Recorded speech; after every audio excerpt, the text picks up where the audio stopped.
students, this is Rajendra Singh from Maharaja Agarsen School, Hisar. Today we are going to study lesson 3rd for plus 1 class. Third lesson है Discovering Tut, the saga continues. इसमें टट राजा है, उसकी जो mummy है यानी जो उसका परिरक्षित शव है, उसकी खोज के बारे में कहानी है। यानी उसके बारे में क्या कथा प्रचलित है, क्या कहानी प्रचलित है, पौराणिक कथा, तो उसके बारे में ये कहानी है। He was just a teenager when he died, कि वो एक टीनेजर अवस्था में ही था जब वो मरा। The last year of a powerful family that had ruled Egypt and its empire for centuries, कि ये जो पावरफुल फैमिली था प्राचीन जो मतलब मिस्र में, उसका ये लास्ट उत्तराधिकारी था। और इस जो वंश का जो शासन है वो शताब्दियों तक वहाँ रहा था। He was laid to rest laden with gold and eventually forgotten, उसे जैसे गोल्ड के ताबूत में दफनाया गया था और बाद में जैसे बुला दिया गया। Since the discovery of tomb in 1922 the modern world has speculated about what happened to him, जब से उसकी कब्र की डिस्कवरी हुई है 1922 में, जो आधुनिक संसार है वो तरह तरह की बातें कर रहा है कि उसके साथ क्या घटित हुआ। The with murder being most extreme possibility, और ऐसी संभावना सबसे ज़्यादा है कि उसकी मर्डर हुई है। जैसे now living is Tom for first time in almost 80 years, अब जब उसकी कब्र से निकाले हुए 80 साल हो गए। टट had undergone A CT scan that of a new clues about his life and death, कि टट है उसका सिटी स्कैन किया गया जिससे पता चल सके उसकी लाइफ और डेथ के बारे में क्लूज़, यानी कोई सुराग पता चल सके कि उसका लाइफ कैसे था या डेथ कैसे हुई।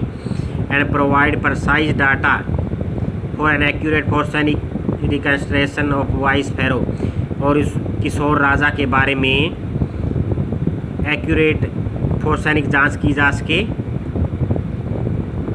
और उसके मतलब उसका डाटा इकट्ठा किया जा सके, इसलिए वहाँ सिटी स्कैन किया गया।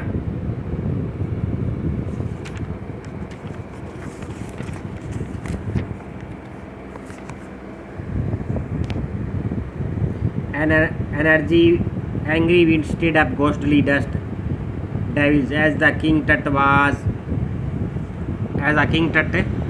Was taken from his resting place in the ancient Egypt cemetery known as the Valley of Kings. और एक जैसे गुस्सैली हवा बह रही थी और एक घोस्टली जैसे भूतवा डस्ट का वो डेविल बना रही थी।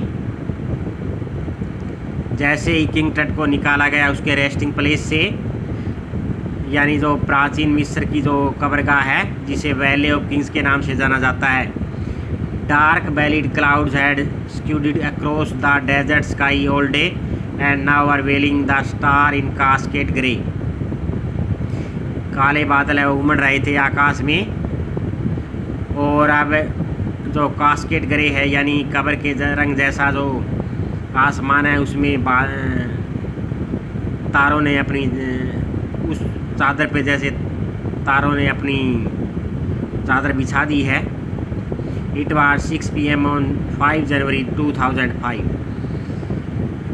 और 5 जनवरी 2005 को 6 बजे की बात है। The world most famous mummy glided head first into a CT scanner brought here to probe the lingering medical mysteries of this little understood young ruler who died more than 300 years ago.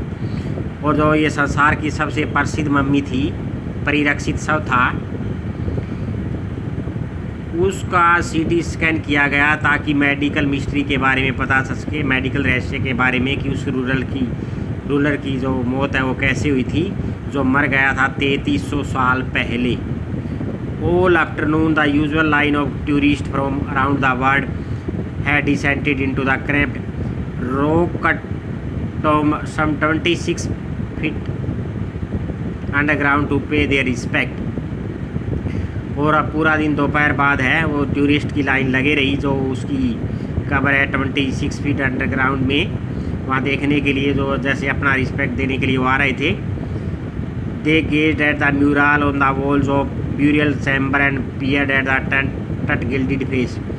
और tourist ने देखा कि जो भित्ति चित्र बनाए गए थे उसको दफनाने वाले चैम्बर में, और उन्होंने ये भी देखा जो उसका गिल्डेड फेस था, यानी सोने से जड़ा हुआ जो फेस था तट का, उसको भी वे निहार रहे थे। The most striking feature of his mummy shaped outer lid coffin, और सबसे जो मुख्य विशेषता थी कि मम्मी शेप का जो बाहर का उसका ताबूत का जो ढक्कन था। Some visitor read from guide books in which work, उस गाइड बुक से रीड करे थे। अदर स्टूड साइलेंटली, बाकी खामोश खड़े थे। Perhaps pondering Tut's untimely death in his late teen, और wondering with a sever the pharaoh's curse death or misfortune falling upon those who disturb him was really true. और जो tourist खामोश खड़े थे, शायद वो इसके बारे में सोच रहे होंगे कि टीनेजर अवस्था में तट की मौत असामयिक रूप से कैसे हुई, या फिर वो ये सोचकर कांप रहे थे कि जो फेरो का कर्स है, उस राजा का कर्स है क्या कि जो इसकी मम्मी को डिस्टर्ब करेगा उसकी मौत होगी या कुछ अशुभ घटित होगा, कि ऐसा सच था या नहीं, इसके बारे में वो सोच रहे थे। The mummy is in very bad condition, mummy बहुत बैड कंडीशन में थी, जो उसका परिरक्षी सब था। Because of what Carter did in 1922 said Zahi Abbas, secretary general of Egypt supreme council of antiquities, की जो प्राचीन जो काल की खोज के बारे में जो सेक्रेटरी जनरल बनाए गए थे इजिप्ट के जो सुप्रीम काउंसिल के जो सेक्रेटरी थे जही अब्बास, उन्होंने कहा कि मम्मी है वो बहुत ही बैड कंडीशन में थी कार्टर की वजह से। As he lean over the body for a long first look, जैसे ही वो झुके बॉडी को काफ़ी देर देखने के लिए, उसकी बॉडी पे झुके। Carter, Howard Carter, that is bar the British archaeologist who in 1922 discovered tomb after years of futile searching. और ये होवर्ड कार्टर कौन थे? ये ब्रिटिश पुरातत्ववेता थे, आर्कियोलॉजिस्ट, जिन्होंने 1922 में तट की टॉम्ब कब्र की खोज की थी। काफ़ी समय की सर्चिंग के बाद इट कंटेंट्स दो हैस्टिली रैंसैक्ड इन एंटीक्विटी, यद्यपि जो इसके चीज़ें थी वो जल्दबाजी में लूटी गई थी प्राचीन काल में। वर सरप्राइजिंगली कंप्लीट, जो हैरान कर देने वाली बात थी कि अब कंप्लीट थी। They remain the richest royal collection air found, और ये बहुत महंगी वस्तुएं थी जो अब तक पाई गई थी शाही परिवार में। And have become the part of Feroz legend, और ये जो राजा की जो पौराणिक कथा है उसका पार्ट बन गई थी। स्टनिंग आर्टिफैक्ट्स इन गोल्ड, चमचमाते हुए जो आर्टिफैक्ट्स थे, जो हस्तकलाएँ थी जो गोल्ड में। Their eternal brilliance mean to guarantee resurrection, और उनकी जो चमक है कि वो इस बात की गारंटी थी कि ये चीज़ें हैं वो मतलब जैसे अगले जन्म में भी राजा को मिलती है। Called a sensation at the time of discovery, ये डिस्कवरी के टाइम एक जैसे चर्चा का विषय थी। And still get the most attention, और अब भी इन बातों पे काफ़ी ध्यान दिया जाता है। बट तट was also buried with everyday things, और तट को एवरीडे की जो हमारी चीज़ हम यूज़ करते हैं उनके साथ भी बनाया गया था, जो उसे जीवन के बाद जैसे आफ्टर लाइफ मिल सके। जैसे बोर्ड गेम थे, ये ब्रॉन्ज रेजर था, लाइन एंड अंडर गारमेंट्स थे, cases of food and wine, यानी भोजन और शराब के जो भी बर्तन वगैरह थे वो उसके साथ दफनाए गए थे।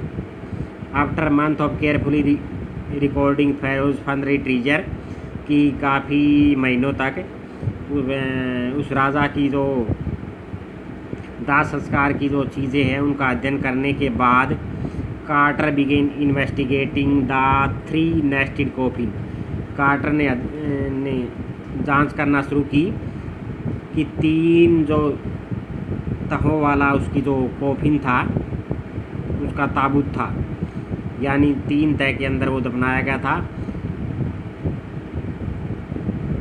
ओपनिंग द फर्स्ट, पहला जब उसने खोला, he found a shroud adorned with garland of willow, तो उसे एक जैसे सुसज्जित कफन मिला जिस पे विलो की जो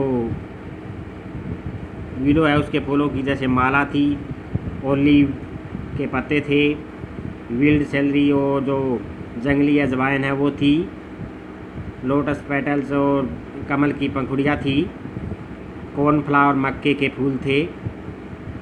the faded evidence of A burial in March and April, और कुछ धुंधले उसे एविडेंस भी मिले कि ये दफनाया गया था जैसे मार्च या अप्रैल में।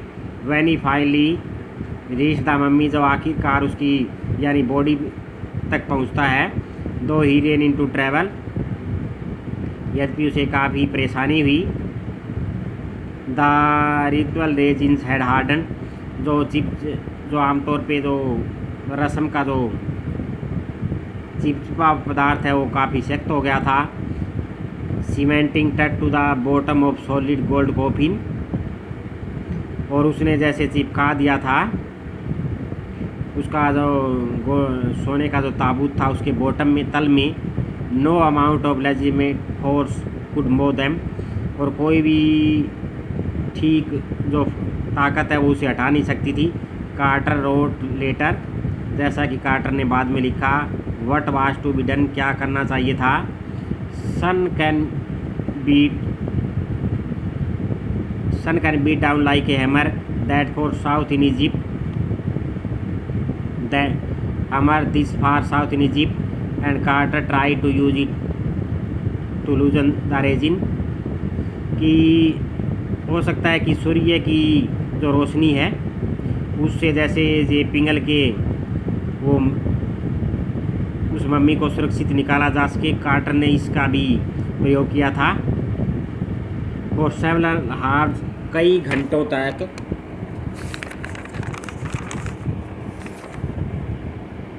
ही set the mummy outside in blazing sunshine, उसने मम्मी को रखा सूर्य की चमकती धूप में, दैट हीटेड इट टू, जिससे वो 149 डिग्री पे गर्म हो गया था फ़ारेनहाइट पे। नथिंग बट, कुछ भी नहीं हिला, यानी गर्म होने पर भी कुछ भी नहीं हिला। He reported with scientific detachment that consolidated material had to be chiselled away with beneath the limbs and tracks before it was possible to raise the king remains, कि क्या था कि जो सॉलिड मटेरियल था उसको जो उसके लिम्स और ट्रंक के नीचे था, यानी उसकी बॉडी के नीचे जो छिपा हुआ था, उसको छीनियों से उसने अलग किया ताकि जो किंग्स के जो चीज़ें हैं उनको उठाया जा सके। तो ये लेसन आपको यहाँ तक रीड करना है। थैंक्स।